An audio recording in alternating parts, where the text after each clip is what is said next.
Nuwun rahayu kang winantu rahayu sagung dumadi. Mugi kamiljengan kasantosan miwah karaharjan tansah kajiwa lan kasarira dumateng panjenengan dalasan kula awit karsanipun Gusti ingkang Maha Asih. Sugeng pepanggihan malih kalian kula pun sugeng adipitaya saking padepokan wong agung warga ora ngarah arep gugat marang Gusti Singokeri 1-9 Kebonsari Surabaya. Para sutresna tembang macapat wonten pundi papan pilenggahipun panjenengan sedaya ugi para dwija ingkang ngasta basa Jawi dalasan seni budaya lan ketrampilan wonten SMP utawi MTS kelas 9 dalasan wonten SMA SMK utawi MA kelas dosa sarta para siswanipun ingkang kinasih mliginipun ingkang wonten tlatah sakupengipun Banyuwangi Jawi Wetan.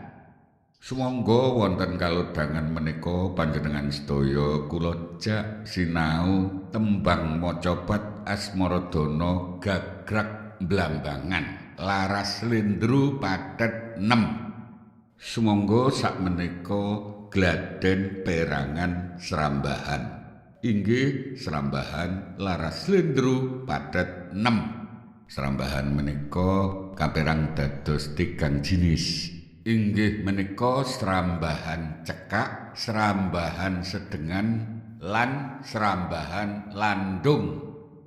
Sakmenika Srambahan laras slendro pathet 6 cekak. Roji nemo roji nem jiro nem jiro. Srambahan laras slendro pathet 6 sedengan. Roji nemo roji nem jiro nem jiro. Ingkang bekasan Srambahan laras slendro pathet 6 landung. Roji nem roji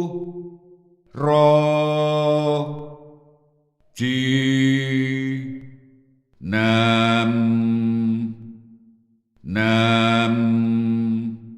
jiro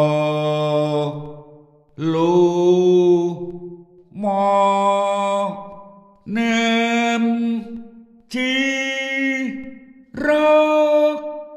Sumangga sakmenika gladen perangan titi larasipun. Titi laras menika katiti saking dokumentasi macawan Lontar Yusuf Using lan rekaman ugi cathetan Ibu Tuminah warga paguyuban macapat Mardika Laras. Lumonem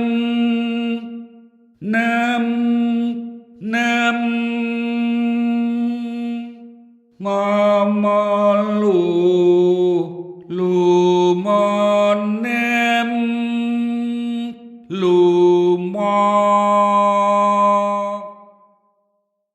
mamamaro luluma rara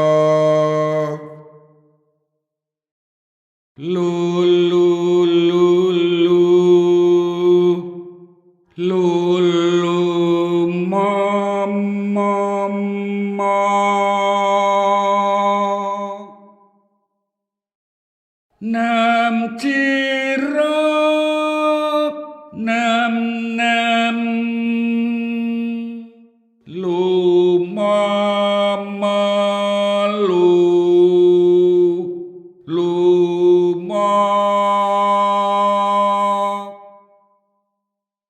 mama ma roluma roro rolulu nemo nemlu lulu nemlu roro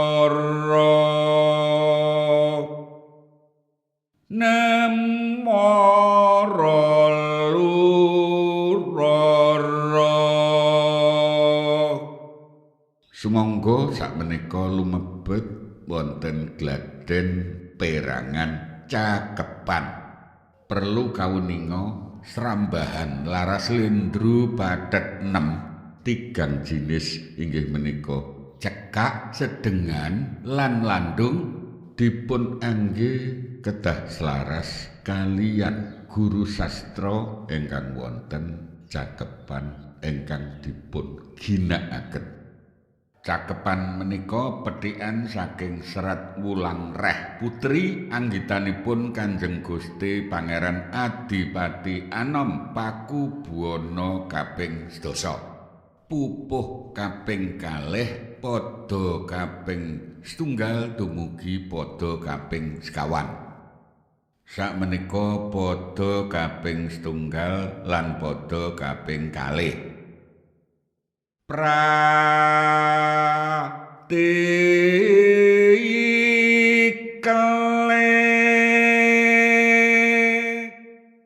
wong akrame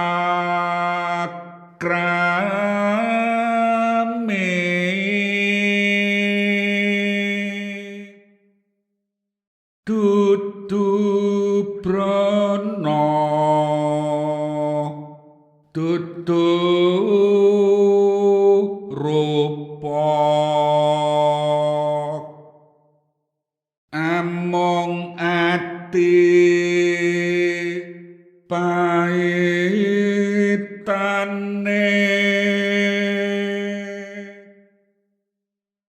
luput pisan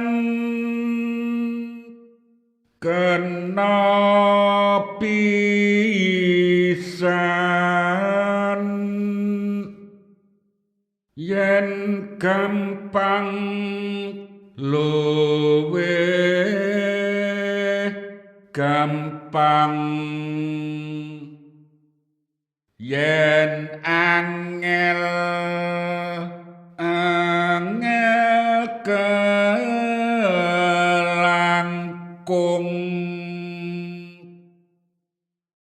tan keana tinambah arta tan kena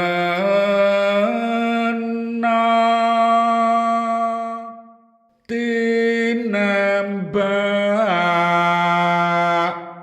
warni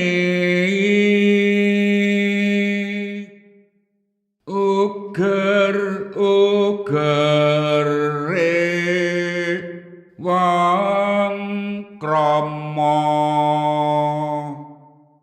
kudu eling paitane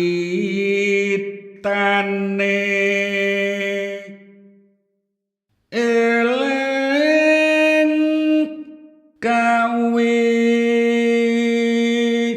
seseng priya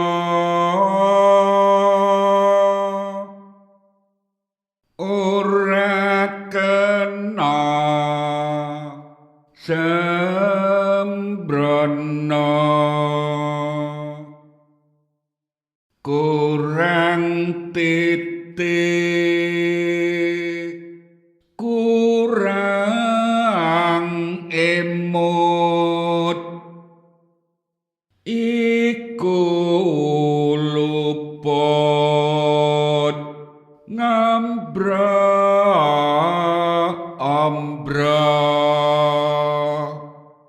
Monggo dipun ambali malih gladhen perangan titi larasipun. Roh lumonem nem nem mamalu lumonem lumo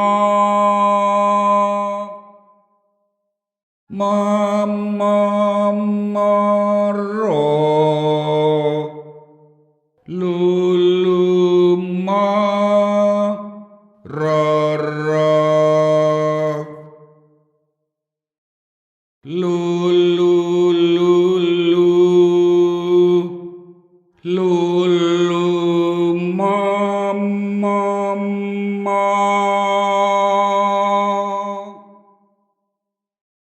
nam cirok nam nam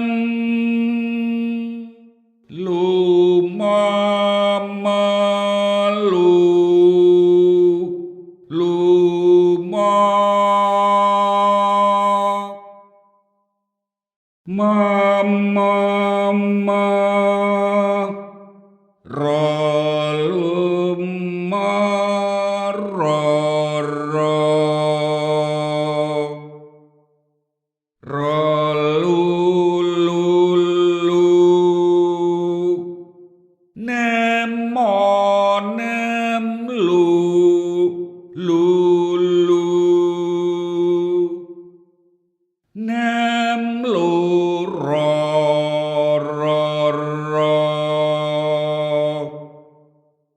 nemo rolu roro salajengipun padha kaping 3 lan padha kaping 50 wong lali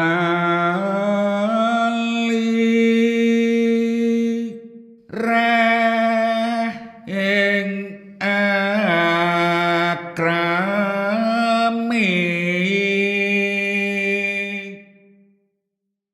wong kurang titik gesang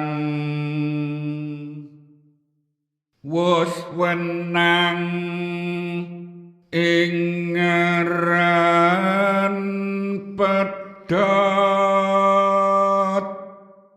titik iku katemenan tumancep aneng manah yen wis ilang temenipun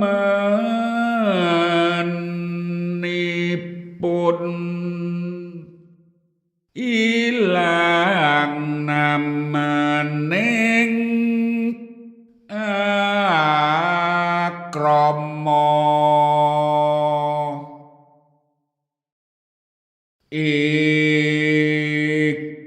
iku wajib kang nukti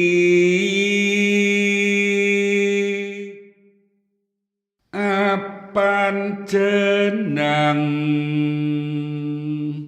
ing wanita kudu eling paitane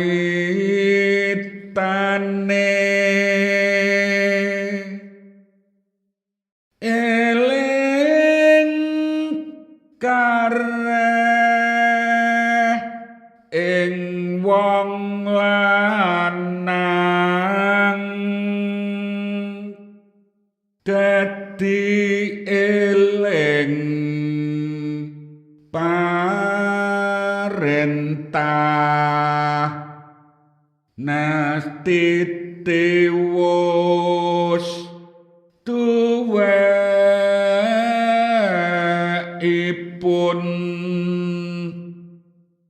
yen ilang titine liwar.